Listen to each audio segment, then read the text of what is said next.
Hi everybody. I wanted to take a few minutes to derive a set of equations that describe motion with a constant acceleration. Now you might remember from last year that we used to call these equations the big three of motion. We're actually going to derive five, and we're going to call them the big five, but they're used in the same context when the acceleration of an object is constant. And I want to really take a second to review what that means, because constant acceleration is often confused with constant velocity. We're not talking about constant velocity, which is where the velocity is not changing, okay? We're talking about constant acceleration, which means that the slope of your velocity time graph, which is your acceleration, is constant.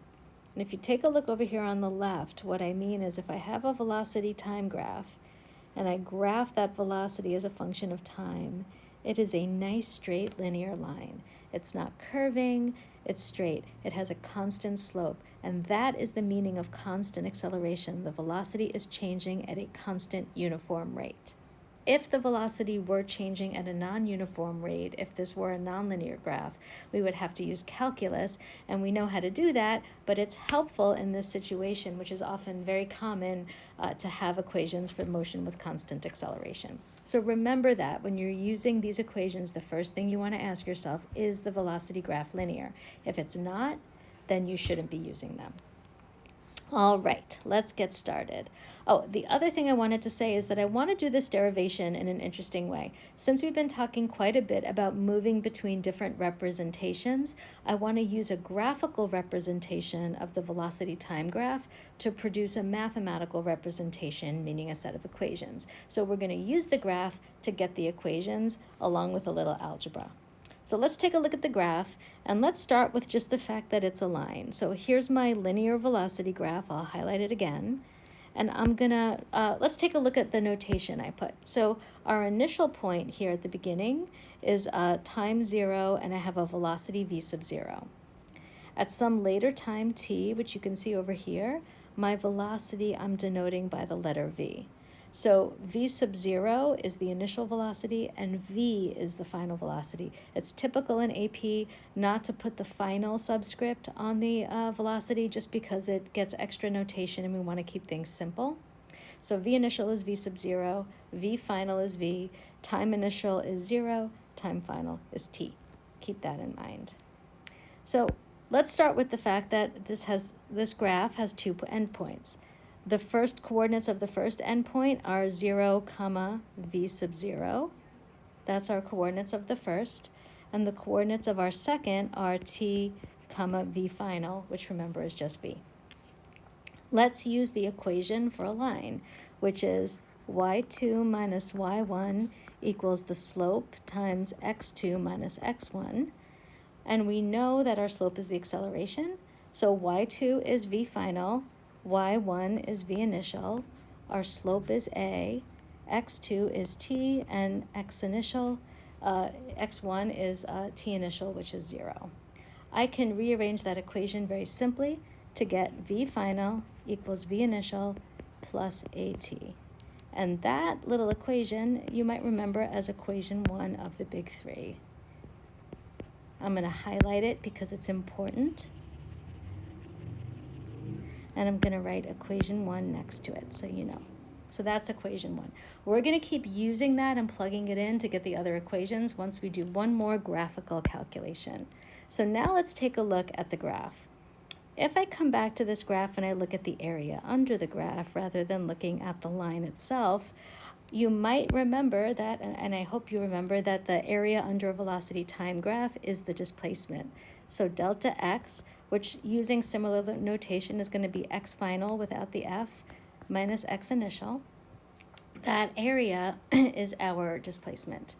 And I'm going to write an expression for that in terms of the area of that graph, which I know is a trapezoid. And you want to remember the area of a trapezoid is side 1, which in this case is v sub 0, plus side 2, which in this case is v. Oop. Erase that. Times side 3, or the base, which is t, divided by 2. So let's write that.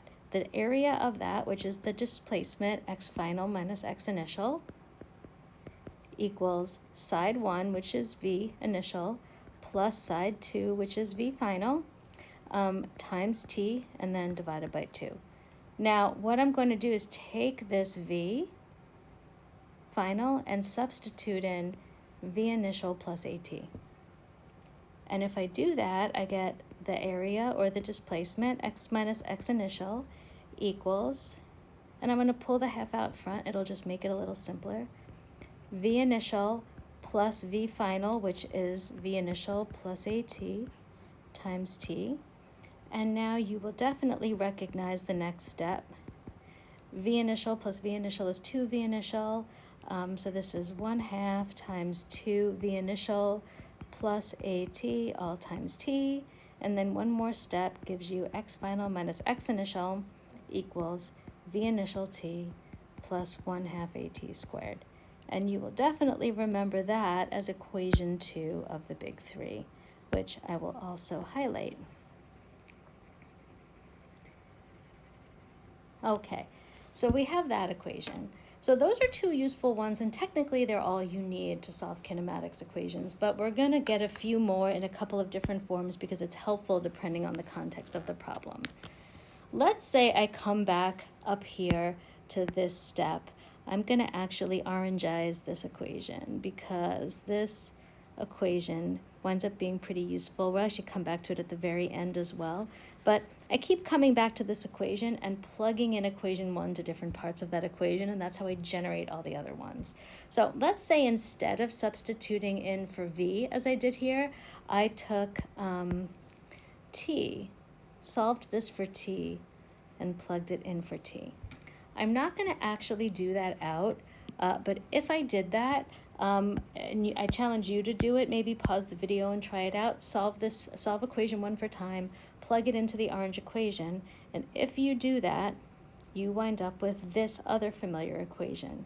V final squared equals V initial squared plus 2a x final minus x initial. That's equation 3 of the big three that you get by, again, solving for time in equation 1 and eliminating it in the orange equation. So I am going to highlight that one.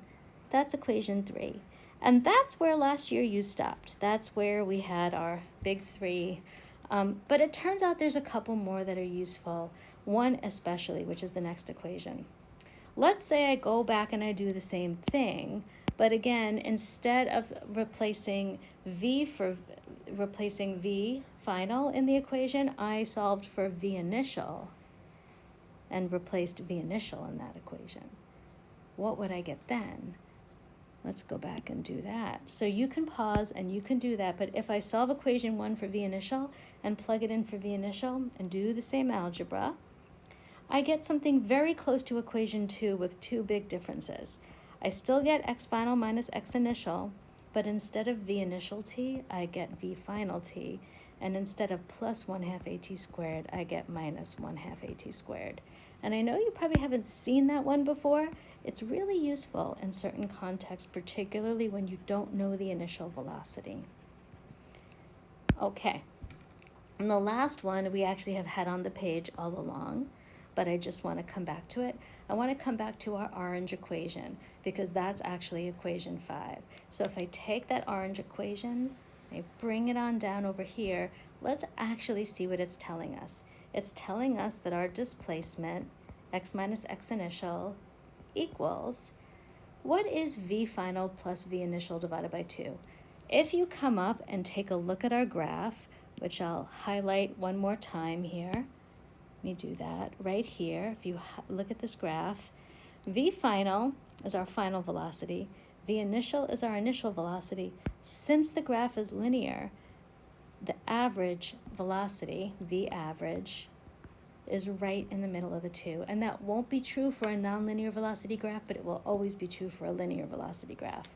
And so what this equation is saying is that this here is just our average velocity. So x final minus x initial equals average velocity times time. And that's actually equation 5 of the big three. And it's particularly helpful when you don't have information about the acceleration, or you just don't have it directly and you don't want to bother calculating it. So to summarize, we have our big 5. We have v final equals v initial plus 8t, which is the equation 1 of the big three. And you'll notice it has no position information. No x or x initial is in that. So if you don't have position information, you don't care, that's a great equation to approach your problem.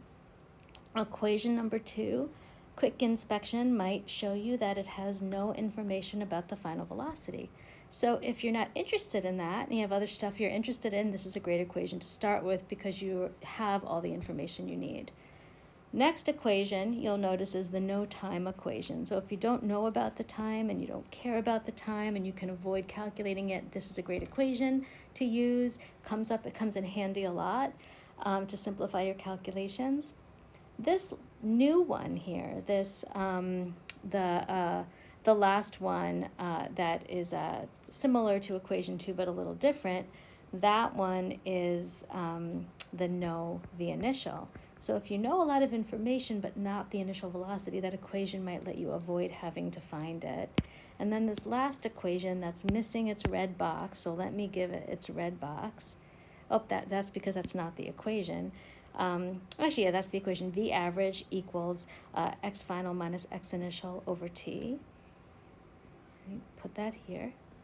That's equation 5, and it's just the average velocity equation, helpful when you don't have information about the acceleration, but you have the other information. So that's a quick summary of the equations. I'll make one more short video with an example, but I think I'm going to stop here, and I hope that was helpful.